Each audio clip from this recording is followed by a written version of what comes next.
Hello, Bucket Ministry family. My name is Christopher Beth, and I am here in the Brazilian Amazon with my dear friend and my brother, Nelson Campos.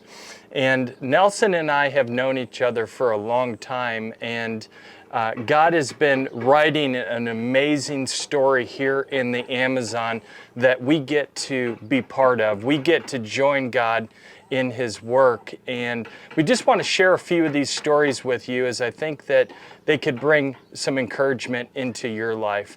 So, Nelson, could you share with everyone basically when we met, how we met? Yes.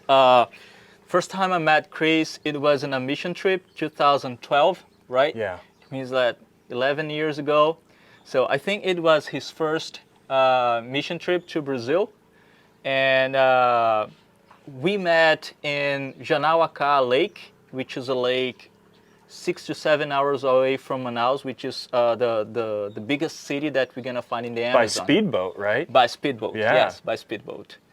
And we met in the boat, and I was helping him to communicate with people. And as you can see, he's not from Brazil, and he doesn't speak the language.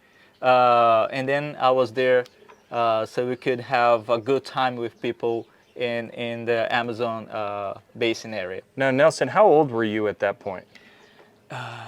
It was 11 years ago. I think I was 24. 24. Yeah. Wow.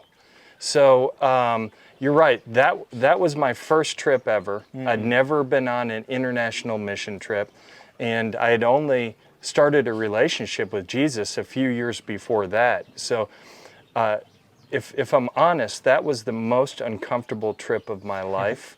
But I got to meet you, and we worked together that entire trip. And in fact, I think, if I remember right, you and I retrieved a boa constrictor from the jungle. Yes, on that trip. Acai palm tree. I remember that, yeah. And I remember something very interesting that you said, when you found this snake, you said that you were praying to find a snake here in the Amazon. Do you remember that? Yeah. Yeah, so we met that snake in a Yeah. acai palm tree. It was weird, yeah. That's good. So, and that's where we're sitting right now, is the same lake where we met. Yes. And we were blessed to be able to come back here now and really celebrate what God has done over the last 11 years with the Bucket Ministry and with our lives. So what is your life been like in the last 11 years? What has your career path been? And then what are you working on now?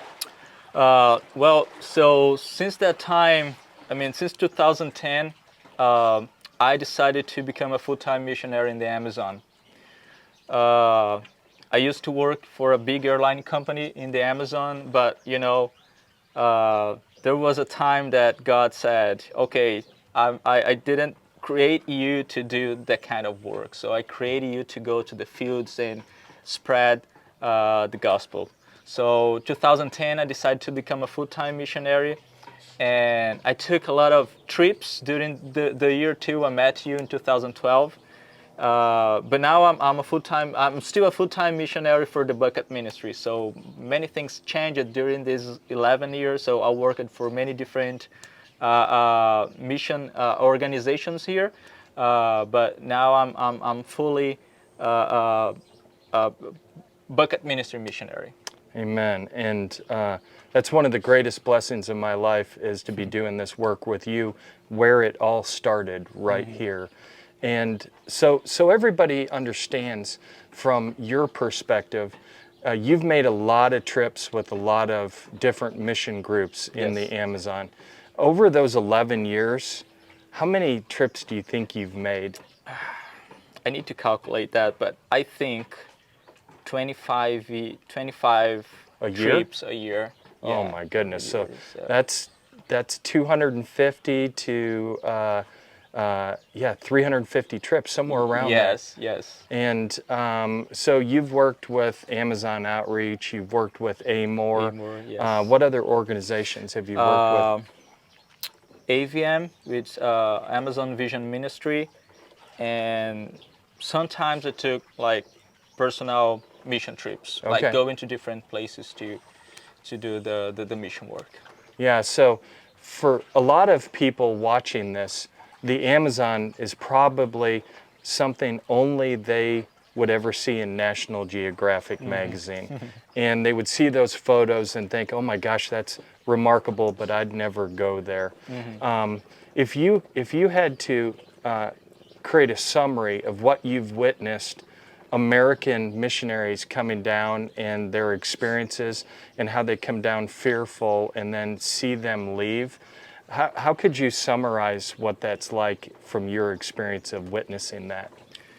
Well, I can tell that a lot of what the National Geographic shows, it's the reality of the Amazon. But I know so many people are interested about coming and they're afraid of, the giant gators and, jaguars and anacondas and all this stuff. Of course, you're gonna find it in deep jungle. But there are so many villages that you can visit. And the people here in the Amazon, they are welcome people and they're gonna treat you like family all the time. So there are places that we can go. Of course, there are places that even for us as Brazilian and from people that were born here in the Amazon, it's hard for us as well. But for people that want to come for mission trips in the Amazon, I can tell them that they can come and they're gonna find good places to visit and share the good news.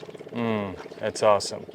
So you have hosted an awful lot of Americans that have come, and I hope that all of them had this life-changing experience like I had. And so on that trip in 2012 where we met, you and I went to visit a house on the third day of that trip.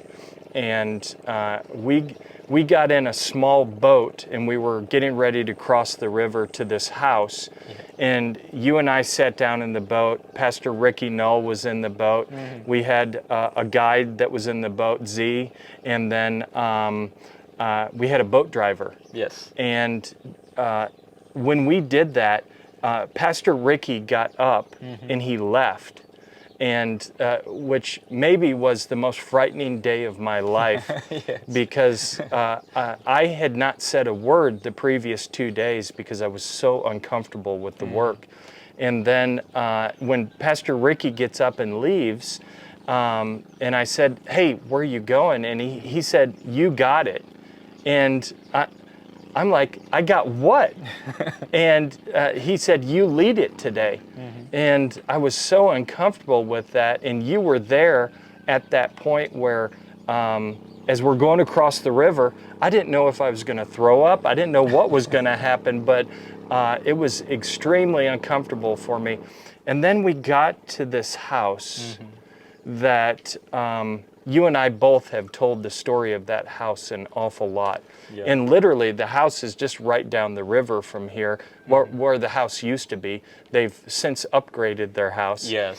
But we had this experience in that house that day that changed my life. And I've told this story a bunch of times, but the fact is that God spoke in a way that he breathed the bucket ministry into existence. And right here in this lake region, God spoke very clearly and he said, help them.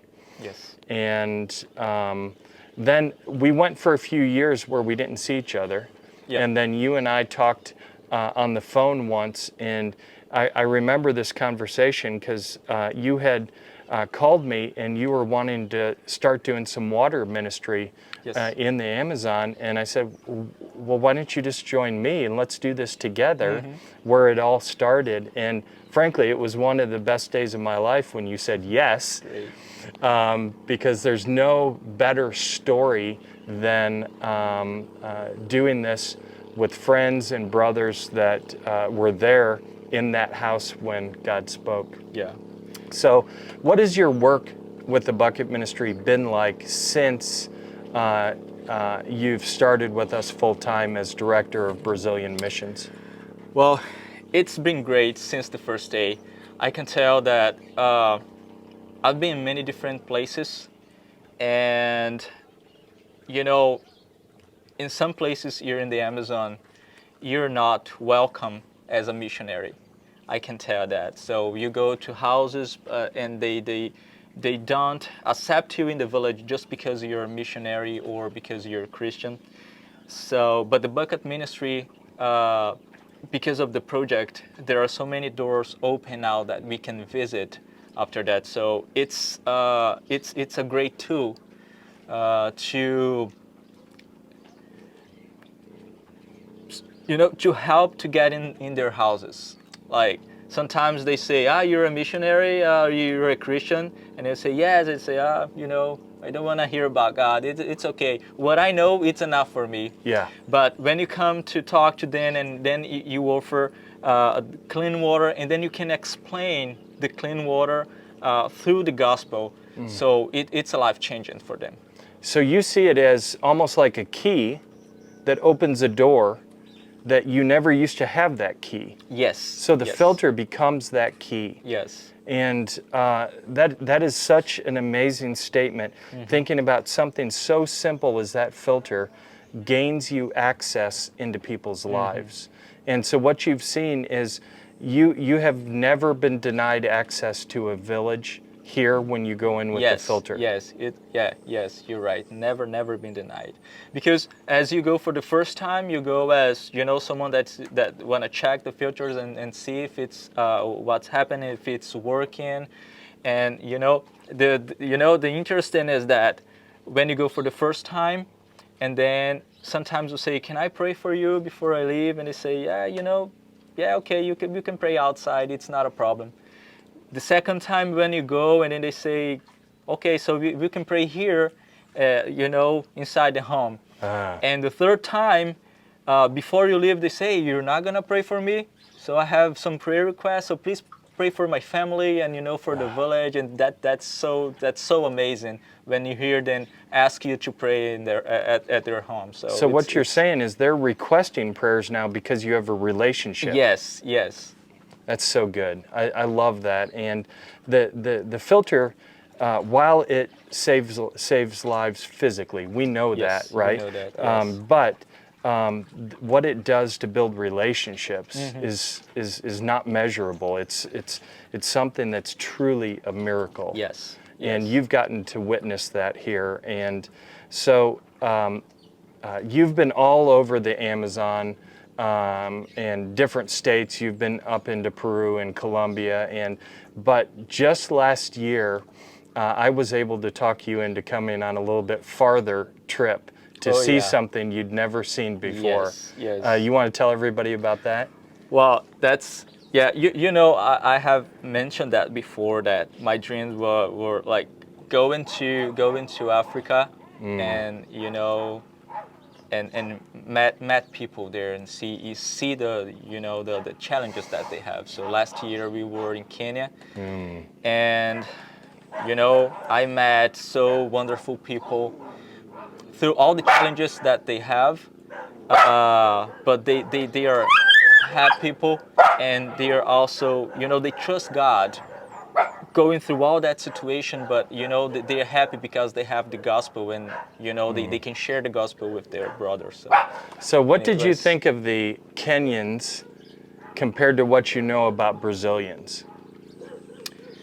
Well, we are, I mean, culturally we are close the same, but I love their dancing. Yeah. The church service are different. Yeah. They're like clapping and dancing and praising God and other stuff. But and I loved it. Yeah, that's awesome. Yes. And you got to see baptisms, right? Yes. Yeah. Yes. Baptisms in Kenya are like nothing I've ever seen. It's a party. It's a party. Yeah, it's a party. I'm so glad you were there to see that and to be able to see this tool that you use in the Amazon.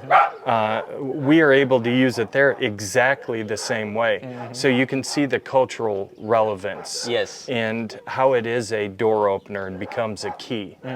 So, Nelson, I'm just so grateful that we're able to visit and record this so other people could hear about what God is doing here in the Amazon. And I believe that He is doing a mighty work here.